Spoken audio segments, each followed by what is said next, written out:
Saya minat benda ni, jadi saya willing untuk belajar lah. Saya tak nak give up benda ni lah, sebab benda ni pun saya minat. Lama ni saya cari.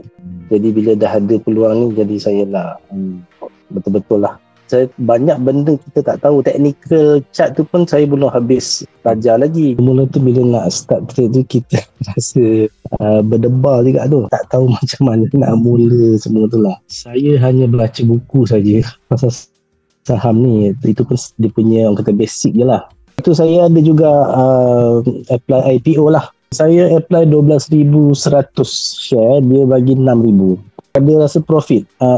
Swift Technology hari tu, tak silap saya. Saya masa 28% saya terus jual. Saya dapat 6,000 share, jadi saya dapat profit 500 lah. 28% tu first day listing? Yes. Dalam 2-3 minit pertama saya nervous, saya tak nak tunggu, saya terus jual.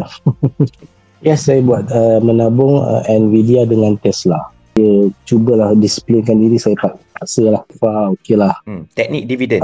Saham dapat dividen. Saya ada beli satu yang itu kita bincang tu, apa, Micron apa. Dapat, sebab beli satu unit, dapat saya tu dapat dividen 11 sen.